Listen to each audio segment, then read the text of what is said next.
Excusez-moi professeur pour le retard. Le bus a tardé à arriver.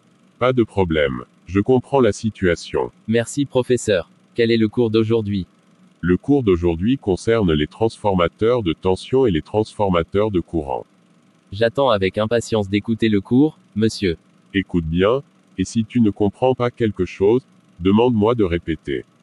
Transformateur de courant. Selon la définition de la Commission électrotechnique internationale, un transformateur de courant est un transformateur de mesure dans lequel le courant secondaire est, dans les conditions normales d'emploi, pratiquement proportionnel au courant primaire et déphasé par rapport à celui-ci d'un angle voisin de 0 pour un sens approprié des connexions. La caractéristique la plus importante d'un transformateur de courant est donc son rapport de transformation, exprimé par exemple sous la forme 400 A, 1 ampère. L'équipement de mesure connecté à son secondaire est en général un ampère-mètre, mais on peut également brancher un wattmètre ou des relais de protection. Tous sont conçus pour mesurer des courants de quelques ampères. Transformateur de tension. Selon la définition donnée par la Commission électrotechnique internationale, un transformateur de tension est un transformateur de mesure dans lequel la tension secondaire est, dans les conditions normales d'emploi, pratiquement proportionnelle à la tension primaire et déphasée par rapport à celle-ci d'un angle voisin de 0, pour un sens approprié des connexions. Est-ce que tu as bien compris le cours? J'ai compris, mais comme d'habitude, je veux regarder une vidéo. Bien sûr, comme d'habitude et avec plaisir. Essentiellement de transformateurs de puissance, de disjoncteurs et de systèmes secondaires de protection, de contrôle de la charge et de mesure. Les signaux d'entrée de ces systèmes secondaires sont fournis par les transformateurs de courant et de tension qui transforment les courants et tensions primaires en signaux basse tension. Les courants primaires élevés sont transformés en courants faibles de 1 à 5 ampères et les tensions primaires haute tension en basse tension de 100 à 110 volts. Le système de protection utilise ces signaux pour rechercher continuellement les défauts, ce qui lui permet de déconnecter rapidement une section défectueuse du réseau. Les signaux sont également affichés dans la salle de commande, où ils fournissent les données utilisées pour diverses actions de commutation. Ils servent également au comptage. La polarité de ces signaux est de la plus grande importance, car une polarité inversée amènerait à une interprétation erronée du flux d'énergie par les systèmes secondaires. Dans un compteur d'énergie, une mauvaise interprétation du flux d'énergie basée sur une polarité inverse conduirait les exploitants électriques à payer pour l'énergie fournie au lieu de percevoir des revenus. Les défauts de polarité peuvent causer un dysfonctionnement du système de protection. Une polarité incorrecte peut s'expliquer de différentes façons. Le TC peut avoir été installé dans le mauvais sens. Le TC peut présenter une erreur de câblage interne. Les câbles secondaires d'un seul réducteur de mesure peuvent avoir été inversés au niveau du raccordement au système secondaire. Les câbles secondaires de deux réducteurs de mesure peuvent avoir été inversés. Les paramètres du relais, du compteur ou du dispositif de la salle de commande peuvent avoir été mal définis.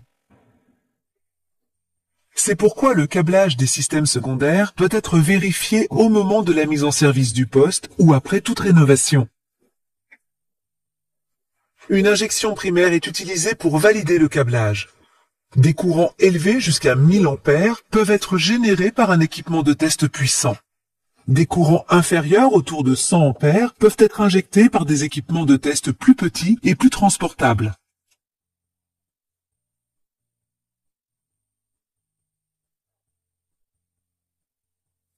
Lorsqu'un signal en dents de scie avec une polarité distincte a été utilisé pour l'injection, un dispositif portable peut être utilisé pour valider la polarité dans tout le système. Depuis le côté secondaire du transformateur de courant, le long du câblage secondaire, jusqu'à la dernière borne. Ce test étant réalisé phase par phase, toutes les erreurs de câblage ou inversion de phase potentielle peuvent être détectées. Les personnes effectuant les tests ont besoin d'un équipement léger et alimenté sur batterie pour se déplacer dans un poste électrique. En principe, la procédure de vérification de la polarité des signaux de tension est identique, sauf qu'une tension est appliquée à la place du courant. Un câblage correct est nécessaire au bon fonctionnement des systèmes secondaires.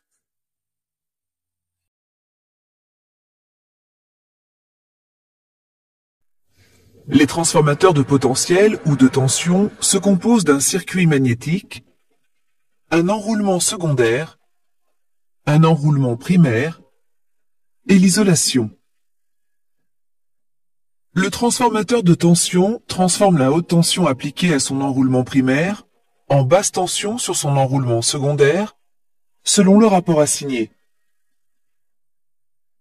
Le vecteur de tension secondaire diffère du vecteur primaire correspondant idéal en raison de pertes internes comme les pertes cuivre et les pertes fer.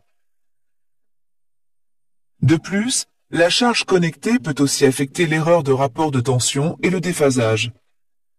L'erreur de tension est négative si l'amplitude de la tension secondaire est inférieure à celle de la tension primaire idéalement transformée. Si le vecteur secondaire est en retard sur le vecteur primaire, le déphasage est négatif.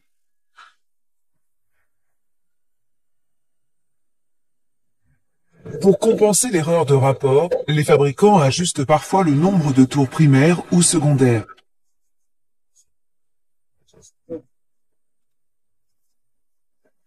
La plupart des transformateurs de tension actuels sont des TT inductifs ou capacitifs. Ces derniers se composent d'un TT inductif, d'un diviseur capacitif haute tension et d'une inductance de compensation. L'inductance de compensation est conçue pour résonner avec les condensateurs primaires à la fréquence nominale afin de compenser le déphasage lié au diviseur capacitif haute tension. Différents types de transformateurs de tension sont utilisés selon l'application et le niveau de tension.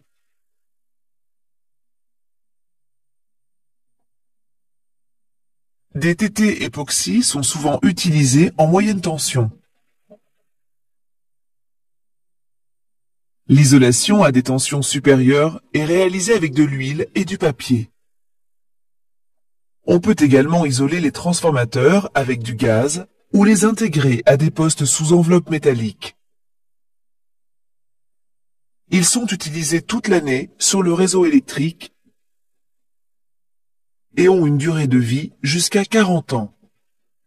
Pendant cette durée, les effets du vieillissement, le fonctionnement normal, les défauts sur le réseau ou des influences externes peuvent affecter l'intégrité d'un transformateur de tension. Les erreurs des transformateurs sont souvent liées à des fuites d'huile, points chauds, déformation des enroulements, court-circuit ou humidité.